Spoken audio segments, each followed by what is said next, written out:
Good day everyone, welcome to Indian defence academy. आज हम अपनी हिस्ट्री सीरीज का लेक्चर 2 स्टार्ट करेंगे।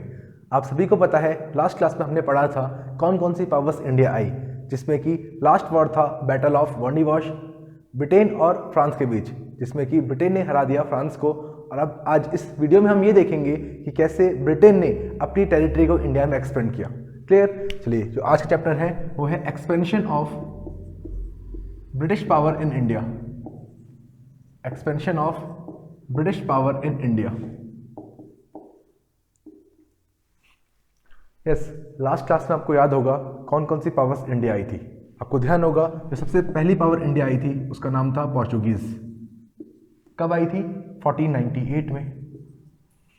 यस, अगले कौन आया? अगले आए डच। डच मतलब नीदरलैंड, हॉलैंड। और कब आई? 1600 में। इसके बाद कौन आया आपका? ब्रिटेन।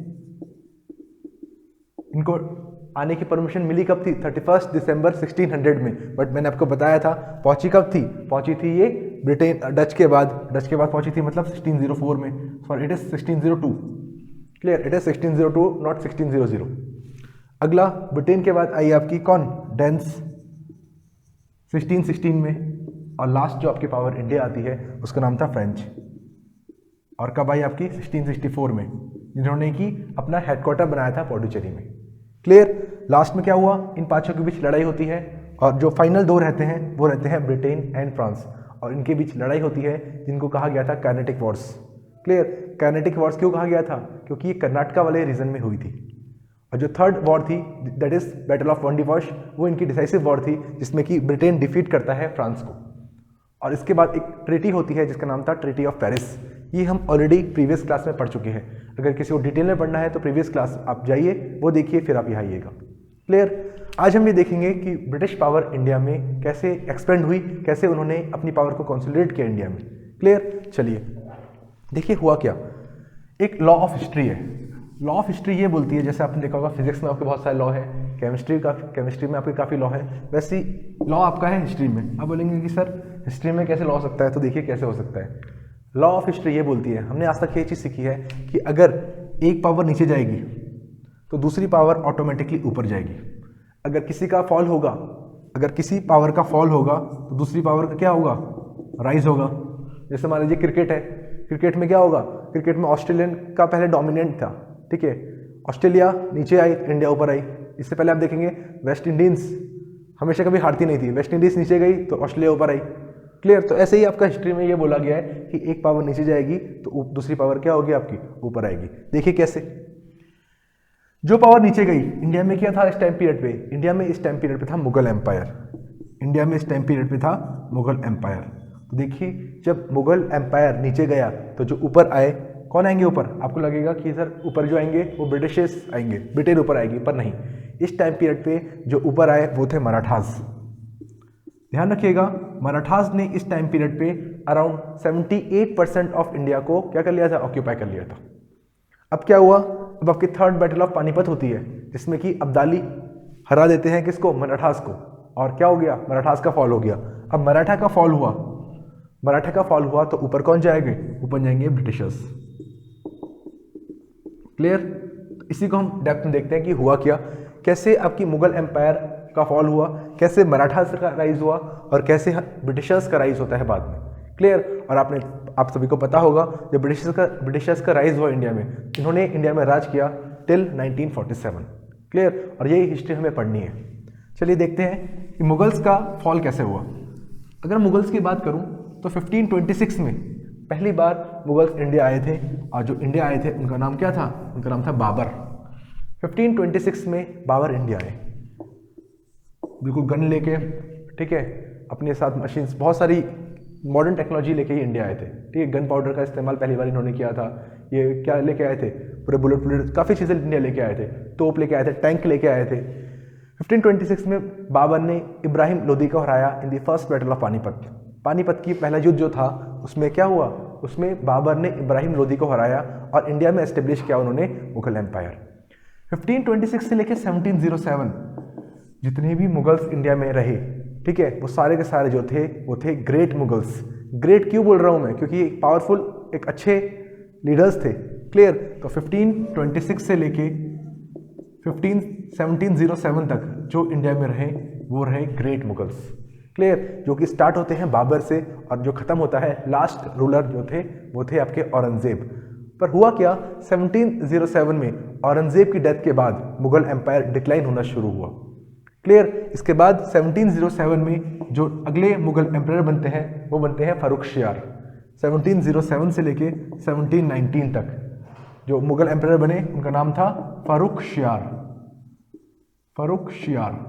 क्लियर, अगले जो बनते हैं 1719 से लेके 1748 तक उनका नाम क्या था, उनका नाम था मोहम्मद शाह।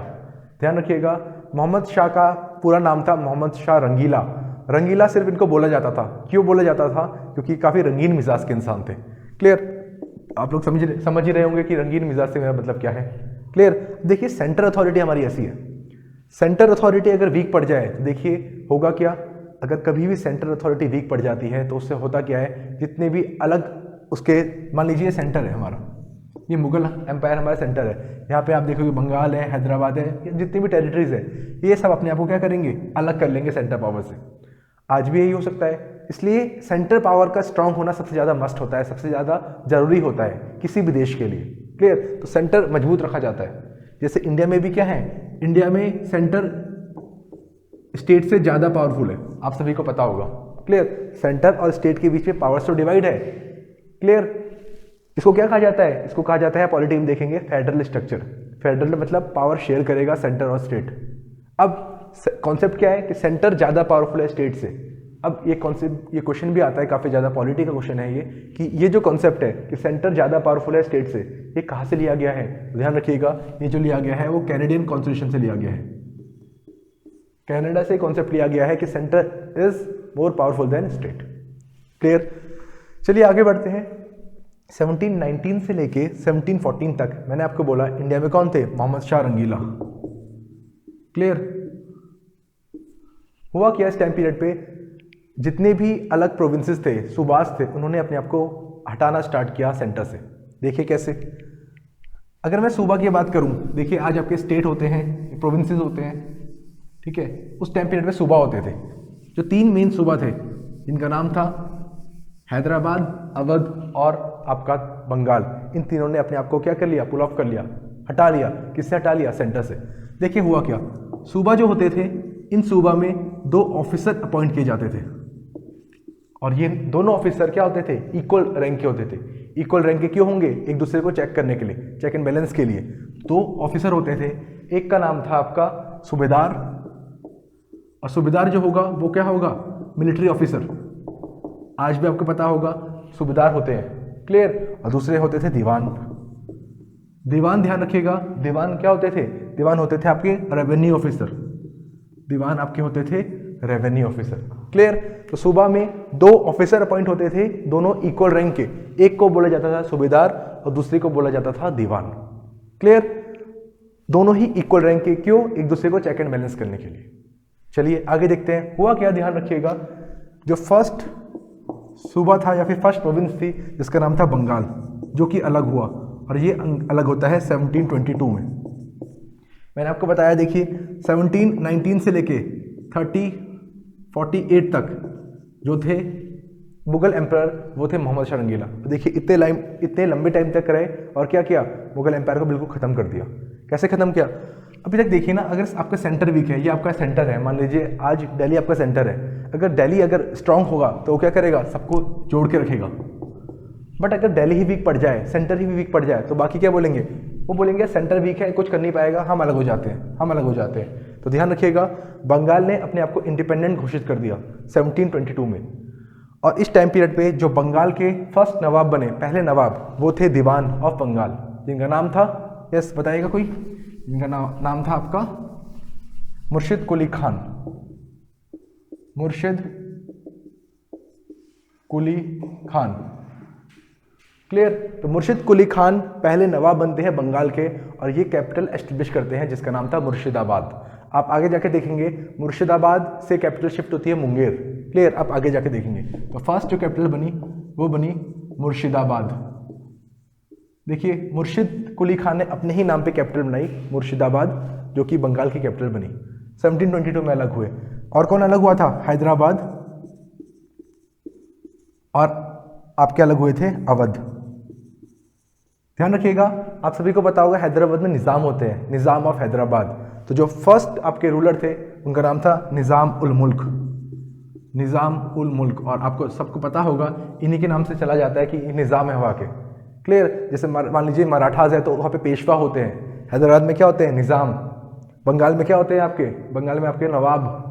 क्लियर। चलिए अवध, अवध में ध्यान रखिएगा बुरहान उल मुल्क, बुरहान उल मुल्क, या फिर इनका नाम था सादत अली खान। क्लियर। सादत अली खान या फिर बुरहान उल मुल्क। इन्होंने क्या किया, इन्होंने अवध को अलग करवाया। क्लियर। तो आपने क्या देखा, आपने देखा तीन अलग अलग टेरिटरीज, तीन अलग प्रोविंस अलग हो गए हैं सेंटर से। सेंटर कौन है हमारा, सेंटर है हमारा मुगल एम्पायर। क्लियर। चलिए आगे देखते हैं। देखिए हमें जो बेसिकली पढ़ना है बंगाल के बारे में पढ़ना है। क्लियर। हम जो स्टार्ट करेंगे बंगाल से स्टार्ट करेंगे। बंगाल इंडिया की सबसे रिच प्रोविंस हुआ करती थी। अगर मैं इंडिया की बात करूं तो ध्यान रखिएगा इंडिया उस टाइम पीरियड पे इतना रिच था कि इंडिया की जो जीडीपी थी वो अराउंड 25% थी पूरे वर्ल्ड की। 25% का मतलब क्या है, अगर पूरे वर्ल्ड के पास 100 रुपीज़ हैं तो उसमें से 100 में से 25 इंडिया के पास थे। सोचिए कितना अमीर था इंडिया। अब सभी को पता होगा इंडिया को कहा जाता था सोने की चिड़िया। अभी आपको मैं अगले चैप्टर में बताऊंगा कि इंडिया को सोने की चिड़िया क्यों कहा जाता था। क्लियर। ब्रिटिशर्स हो गए या कोई भी यूरोपियन जब पावर आती थी वो यहाँ पे गोल्ड सिल्वर लेके आती थी, क्या करने के लिए, व्यापार करने के लिए। तो इंडिया में गोल्ड सिल्वर की कमी नहीं थी। बट क्या हुआ इसके बाद, जब ब्रिटिशर्स का रूल स्टार्ट हुआ तब ड्रेन ऑफ वेल्थ हुई। क्लियर। यहाँ से जितना भी चीज़ थी, गोल्ड था, सिल्वर था, सब जाने लगा। क्लियर। चलिए देखते हैं। अब मैंने आपको अभी चीज़ एक बताई कि एक पावर नीचे जाएगी तो दूसरी पावर ऊपर आएगी। तो देखते हैं हम कि मुगल पावर नीचे कैसे गई। क्लियर। अगर मैं मुगल पावर की बात करूं तो इंडिया में हमेशा खतरा था पर्शियन का। क्लियर। पर्शिया के जो रूलर थे जिनका नाम था नादिर शाह, काफ़ी खतरनाक रूलर थे वो। नादिर शाह इंडिया में आते हैं, हमला करते हैं किस पे, मुगल एम्पायर पे। रूलर कौन है इंडिया में, मोहम्मद शाह रंगीला, जो कि एक वीक रूलर है। ध्यान रखिएगा नादिर शाह इंडिया आते हैं और मुगल एम्पायर को हरा देते हैं in the famous battle of Karnal. याद रखनी है आपकी बैटल, बैटल मतलब लड़ाई, कौन सी लड़ाई हुई, battle of Karnal. Battle of Karnal कहाँ पे होती है, करनाल में होती है भाई, तभी तो बैटल ऑफ करनाल है। कब हुई, 1739 में। इस बैटल ऑफ करनाल में क्या हुआ, बैटल ऑफ करनाल में नादिर शाह जो कि एक पर्शियन एम्परर थे, जो कि एक पर्शियन एम्परर थे, उन्होंने हरा दिया। और नादिर शाह ने किसको हराया, मुगल एम्पायर के। मुगल एम्परर कौन थे इस टाइम पीरियड पे, मोहम्मद शाह रंगीला। मोहम्मद शाह रंगीला को डिफीट कर देते हैं नादिर शाह। तो देखिए हुआ क्या, यहाँ पे आप देखेंगे कि मुगल एम्पायर हार गई, जो इंडिया का सेंटर पावर है वो हार गया। और देखिएगा आप इसके बाद जो राइज हुआ, इसके बाद राइज किसका होता है, बैटल ऑफ करनाल की अगर बात करूं मैं, बैटल ऑफ करनाल के बाद इंडिया से करीब करीब 70 करोड़ रुपीस उस टाइम पीरियड का, ठीक है। कोहिनूर डायमंड, आप सभी ने सुना होगा कोहिनूर का हीरा, साथ में पीकॉक थ्रोन, आपने देखा होगा शाहजहां की जो टोपी में लगती थी पीकॉक थ्रोन। क्लियर।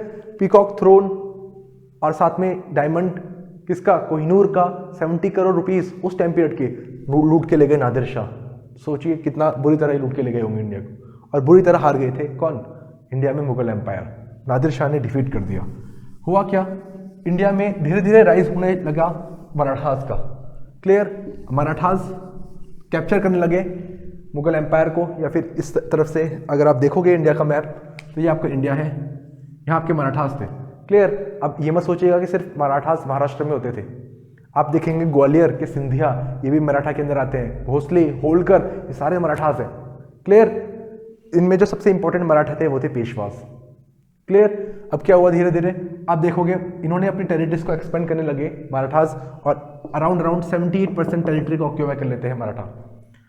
होता क्या है इसके बाद, यहाँ से अब्दाली का इन्वेड होता है इंडिया में, अहमद शाह अब्दाली। आप सबने मूवी देखी होगी थर्ड बैटल ऑफ पानीपत, जो कौन बने थे, संजय दत्त। क्लियर। अगर आपने देखी नहीं तो आप देख सकते हैं। Third battle of Panipat, Panipat का तीसरा युद्ध, थर्ड बैटल ऑफ पानीपत। इस थर्ड बैटल ऑफ पानीपत में कब होता है थर्ड बैटल ऑफ पानीपत, 1761। अब बच्चे बोलते हैं कि सर हमें ईयर याद नहीं रहते। देखिए जितने ईयर मुझे याद है मैं यहाँ से बोल रहा हूँ उतने आपको भी याद करने हैं, बाकी जो नोट्स में मेंशन है आप चाहे याद करिए चाहे ना करिए, वो आपकी मर्जी है। नोट्स इस वीडियो के डिस्क्रिप्शन में आपको मिल जाएंगे इस चैप्टर के। क्लियर। साथ में आपको इन क्लासेस के साथ साथ नोट्स भी रेफर करना है। आप देखेंगे किसी भी एग्जाम के लिए ये जो क्लासेस हैं एंड नोट्स है काफ़ी इंपॉर्टेंट है और आपका काफ़ी अच्छा पार्ट एग्जाम का कवर हो जाएगा। अगर इन क्लासेस से 70-80% भी आपका कवर हो रहा है तो ये मोर देन इनफ है। क्लियर। आपको पता होगा, मैंने आपको ऑलरेडी बता चुका है, 100 में से आपको अगर जीएस के 100 क्वेश्चन आ रहे हैं तो कोई भी यूपीएससी का एग्जाम ले लो, 50% से ऊपर किसी की मेरिट नहीं जाती। क्लियर। तो 100 में से 50 क्वेश्चन आप कर रहे हो ना, तो इनफ है। चलिए, और मैं आपको गारंटी दे रहा हूँ यहाँ पे कि 100 में से 70-80 क्वेश्चन यहाँ से आ रहे हैं। क्लियर। तो ये बहुत बड़ी चीज़ है। तो आप इन वीडियोस को अच्छे से फॉलो कीजिए, जो नोट्स दिए हैं उनको अच्छे से याद कीजिए। क्लियर। आपका एग्जाम पक्का निकलेगा। Third battle of Panipat. Third battle of Panipat जो होती है वो होती है 1761 में। और इस बैटल का सिग्निफिकेंस क्या है, ध्यान रखिएगा। नादिर शाह के जो सक्सेसर होते हैं, जो कि पर्शियन रूलर होते हैं, अहमद शाह अब्दाली, वो इंडिया में आते हैं, इन्वेट करते हैं और बुरी तरह हराते हैं मराठास को। तो थर्ड बैटल ऑफ पानीपत में आप देखेंगे कि अब्दाली, जो कि कहाँ के थे, पर्शिया के, नादिर शाह भी कहाँ के थे, पर्शिया के, ये उन्हीं के सक्सेसर हैं। अब्दाली ने हरा दिया। अब्दाली डिफीटेड, अब्दाली किसको हराते हैं, मराठास को। अब्दाली डिफीटेड मराठास। और ऐसे देखेंगे कि मराठास का भी क्या हुआ, फॉल हुआ। क्लियर। कब, after third battle of Panipat. अब मैंने फर्स्ट बता दी, थर्ड बता दी, तो सेकंड की छोड़ो। सेकंड बैटल भी सुन लीजिए। पहली battle first battle of Panipat जो किसके बीच हुई थी, बाबर और इब्राहिम लोदी। अगर आप इसका कंक्लूजन पूछेंगे, इसका रिजल्ट पूछेंगे, तो इसका रिजल्ट ये था कि इसके बाद मुगल एम्पायर इंडिया में शुरू हुआ। अगली जो लड़ाई होती है वो होती है 1576, जो किसके बीच होती है, ये होती है अकबर और हेमू। क्लियर। अकबर उस टाइम पीरियड में काफ़ी छोटे थे, बट जो अकबर थे वो क्या थे, स्पिरिचुअल लीडर थे। Yes, Akbar defeated Hemu in the second battle of Panipat. और इसका रिजल्ट क्या रहता है, इसका रिजल्ट रहता है continuation of Mughal empire. Mughal empire आगे कंटिन्यू रहेगा। हेमू की बात करूं, हेमू ने अपने आप को टाइटल दिया था विक्रमादित्य का, और वो लास्ट ऐसे रूलर थे जो कि हिंदू मदर के थे। क्लियर। हिंदू मदर के आखिरी रूलर जो थे वो थे हेमू। क्लियर। इसलिए काफ़ी इंपॉर्टेंट है आपके। और जो थर्ड बैटल होती है 1576 के बाद वो होती है 1761 में, जिसमें कि third battle of Panipat Abdali हरा देते हैं मराठास को। अब देखिए हुआ क्या, पहले मुगल एम्पायर गिर गया, मुगल एम्पायर का फॉल हुआ, उसके बाद किसका फॉल हुआ, मराठास का फॉल हुआ। अब एडवांटेज किसके पास आ गया, ब्रिटेन के पास। और इस टाइम पीरियड पे ब्रिटेन ने ऑक्यूपाई करना स्टार्ट कर दिया किसको, इंडिया को। और आप देखेंगे अगली वीडियो में या अगली क्लास में आप देखेंगे कि कैसे ब्रिटिश एम्पायर इंडिया में स्टार्ट होता है, बंगाल को कैसे हराता है। और आप देखेंगे the famous first battle of Panipat, sorry the first battle of Plassey. ठीक है, पहली प्लासी का युद्ध जो कि होता है 1757 में। चलिए, इसके अलावा एक दो चीज आपको और जाननी है। फर्रुखशियार जो कि 1707 में रूलर बने थे, उन्होंने इस कंपनी को एक फरमान जारी किया 1717 में। 1717 में एक फरमान जारी किया जाता है। फरमान मतलब ऑर्डर। क्लियर। क्या फरमान जारी किया कि जो कंपनी है उसको ड्यूटी फ्री ट्रेड मिलेगा। Duty free trade, duty free trade मतलब विदाउट टैक्स आप इंडिया में ट्रेड कर सकते हो। और कंपनी को यह बोला गया कि कंपनी एक दस्तक इशू कर सकती है। कंपनी दस्तक इशू कर सकती है। दस्तक मतलब क्या होता है, पासेज इशू कर सकती है, पासेज इशू कर सकती है। क्लियर। किस इसके लिए, ड्यूटी फ्री ट्रेड के लिए। देखिए ड्यूटी फ्री ट्रेड मतलब क्या होगा, विदाउट टैक्स आप इंडिया में ट्रेड कर पाएंगे। इससे पहले अगर मैं बात करूं तो जो फर्स्ट ट्रेडिंग राइट दिया था वो जहांगीर ने दिया था 1608 में। जहांगीर ने फर्स्ट ट्रेडिंग राइट दिया था। First trading right, trading right मतलब आपको व्यापार करने का अधिकार है, पर यहाँ पे आपको टैक्स देने पड़ेंगे, यहाँ पे आपको टैक्स देने पड़ेंगे और यहाँ पे आपको टैक्स नहीं देने। और आगे जाके आप देखेंगे कैसे इस फरमान का मिसयूज करती है ईस्ट इंडिया कंपनी। क्लियर। 1608 में पहली बार ट्रेडिंग राइट मिला, जिसके बाद 1613 में पहली बार सूरत में फैक्ट्री एस्टेब्लिश करती है कौन, ब्रिटेन। क्लियर। चलिए, आज इस क्लास में इतना ही। Thank you so much.